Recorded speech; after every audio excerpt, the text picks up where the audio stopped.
In the quiet halls of the 15th century nunneries, women who spent their days praying suddenly started mewing like cats, or fighting each other in strange ways. Many years later, in the streets of Strasbourg, hundreds of people danced without stopping, falling down from exhaustion, their eyes blank and staring. Historians look at old records, trying to figure out what happened. Psychologists suggest fear, stress, and the ways group of people can influence each other. Priests talk about demonic possession, claiming that unseen forces took over the people's minds. Each idea has its believers, but no one really knows for sure. Were these episodes mass hysteria, caused by something in the environment, or something else completely? Welcome to a case that history, science, and fate still cannot explain.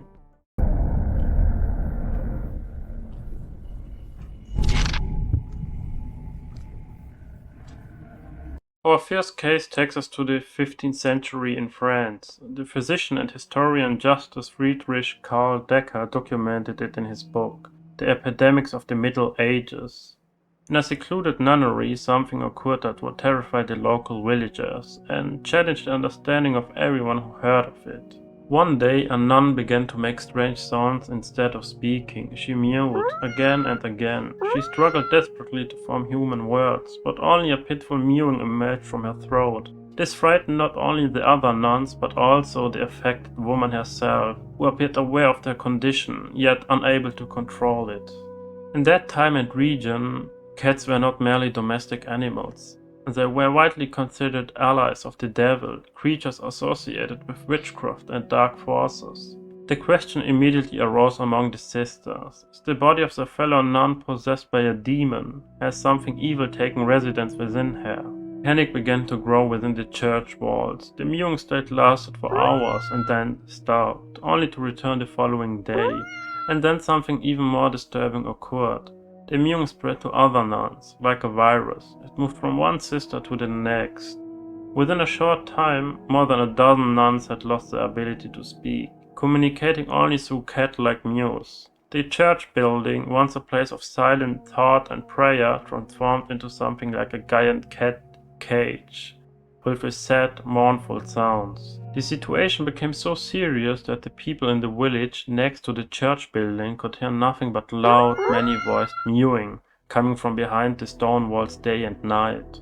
The villagers, scared and confused by strange sounds, asked the local magistrate to help. The magistrate acted harshly, as was common in his time. He ordered the military to march on the church.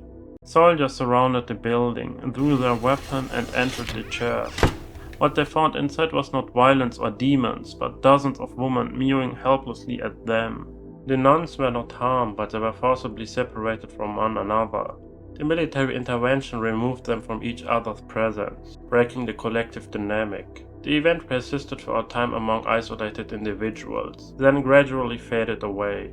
When a condition can be resolved simply by separating those afflicted, medical and psychological observers note one can reasonably speak of mass psychosis, a group behavior problem spreading through suggestion and emotional influence. Our next case shows a much more violent situation. It also happened in a nunnery during the 15th century, this time in Germany. The psychologist John Waller described this case in detail in a publication of the British Psychological Society. The British Psychological Society is a professional organization for psychologists in Britain. It publishes a monthly journal with research on historical case studies in psychology. In this particular nunnery, for reasons that remain unclear, the nuns began to kick, strike and bite one another. This behavior escalated to such intensity that the sisters inflicted severe injuries upon each other, with wounds requiring medical attention. Word of the disturbances naturally spread beyond the nunnery's walls, and the civil authorities of the time dispatched representatives to investigate the situation within. When these men entered the house, they were immediately attacked by the waving, wildly biting nuns. The sisters, in their disturbed state, turned their violence upon the intruders. According to reports of this time, one of the investigators had part of his ear completely bitten off during the attack. Then the most disturbing thing happened. The behavior began to spread. Other nunneries in the region started reporting the same problem. Nuns in at least 3 different nunneries began biting and hurting each other in the same way. The problem had spread from one close community to another. When authorities went into these nunneries, they found nuns in terrible condition, some were near death, with severe bite wounds and other injuries that needed urgent care. Many of the sisters had stopped behaving like humans and acted like animals. They walked on all fours, growled like dogs, and barked at anyone who came near. When soldiers or officials approached, the nuns snapped and tried to bite them. Historical records show that in response to these events, church authorities performed exorcisms. The nunneries dealt with what seemed like mass demonic possession through religious exorcisms. The final fate of the nuns is not clearly known, but performing these rituals show what people at the time believed, that these women were affected by demons and needed religious help, not medical care. For people at that time, there was only one explanation for these disturbing events: demonic possession. Performing exorcism made sense based on this belief. The affected sisters were not seen as patients to be treated, but as souls that needed to be freed from demons. The next case began in 1374. In several medieval towns in the Rhine Valley of Germany, something very unusual happened. Hundreds of people suddenly felt an uncontrollable, tormenting need to dance. This was not happy or joyful dancing, it was desperate, involuntarily, and relentless. Those affected could not eat or drink during these episodes. Some danced for days until they collapsed from exhaustion and died, probably from heart failure or total physical breakdown. Witnesses said that even those who fell to the ground kept moving their limbs as if dancing. The dancing spread quickly. Within months it reached France and the Netherlands. Communities across Western Europe saw groups of people dancing uncontrollably in streets and public places. The episode lasted for several months. By the end, many had died. They had literally danced themselves to death. No similar events are known to have occurred in East Muslim majority or Middle Eastern regions.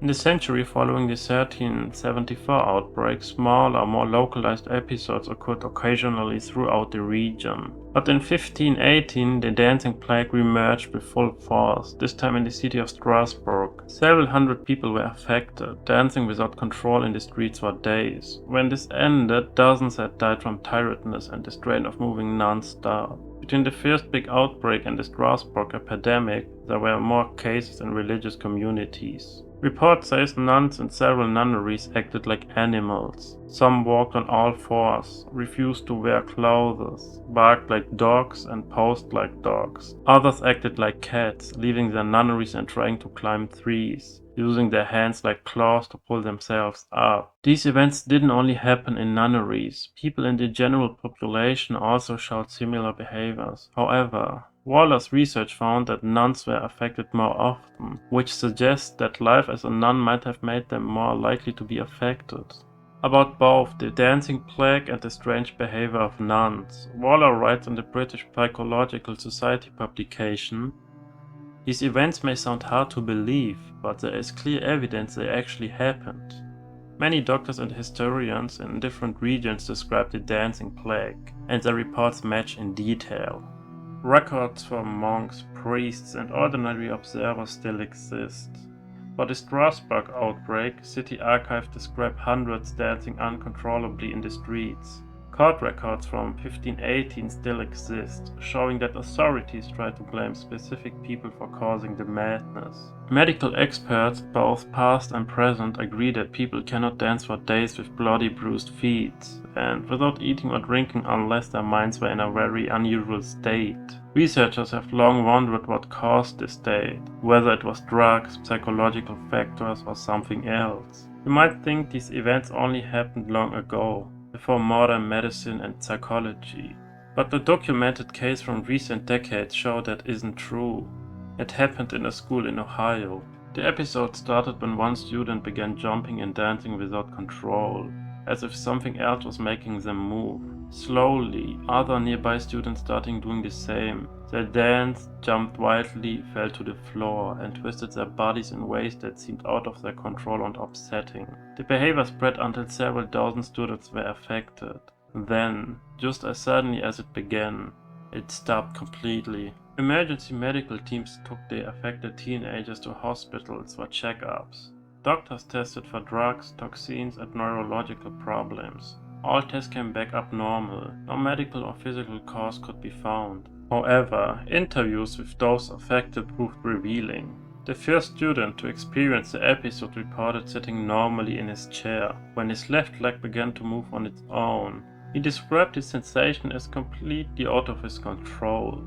The movement just started without him choosing it. This uncontrolled motion spread to his other leg, then gradually to his entire body. He found himself jumping and dancing with no ability to control his actions. Other students described the same experiences. The slow spread of uncontrolled movement through their bodies, ending in a complete loss of control. They reported real fear during these episodes, describing the sensation as if someone else had taken over their bodies. Waller recorded this case in a medical paper, looking at both historical and modern examples of mass psychogenic illness. No clear cause was found. The event hasn't happened again in that place. Still, it is very similar to the medieval dancing plague. Uncontrolled movement spreading through a group, affecting dozens, and then stopping for no clear reason.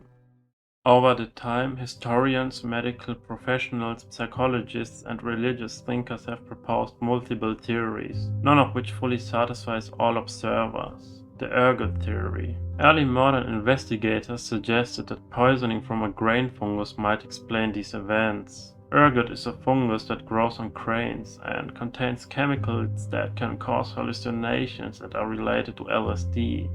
Eating bread made from contaminated grain could cause a condition called St. Anthony's fire, which led to shaking, strange beliefs, visions, and unusual movements of the body. However, medical studies raise big questions about this explanation. Ergot poisoning can cause other problems like serious infection, burning in the hands and feet, stomach issues, and extreme weakness that would make dancing for days almost impossible. Also, the people affected reportedly stopped eating during the episodes, so they wouldn't have kept taking in more ergot. The amount needed to make people dance for so long would likely have caused other symptoms not mentioned in the records. Doctors generally agree that ergot poisoning alone cannot fully explain everything that happened. The second theory, mass psychosis. The dancing plague and the nunnery incidents happened around the same time and in similar places. People who saw it said those affected were not thinking clearly. One observer wrote, "It was noticed that during the dancing people were not clear in their thoughts." Other reports say dancers saw vision, seemed mentally absent, and later had no memory of what they did. For the nunnery cases, psychology helps explain what happened. Small, anxious, and strict groups are more likely to experience mass psychogenic illness than open, mixed communities.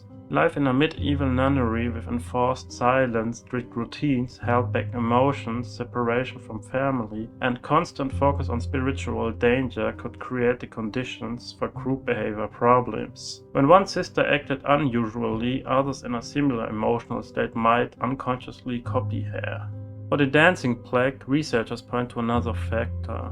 The area had suffered one of the worst floods of the Rhine River in medieval history. This caused harvest failure, hunger, disease, and deep despair. Some historians suggest the shared trauma, people suffering and feeling hopeless, may have triggered the dancing plague as a cultural and psychological event. People in extreme distress may have entered unusual mental states, which showed up as uncontrollable movement. The British Psychological Society studied the biting nun case and concluded that ergot poisoning was unlikely. The report said it was an extreme case of mass psychosis, showing how stress can lead to violent, animal-like behavior when it spreads through a close community.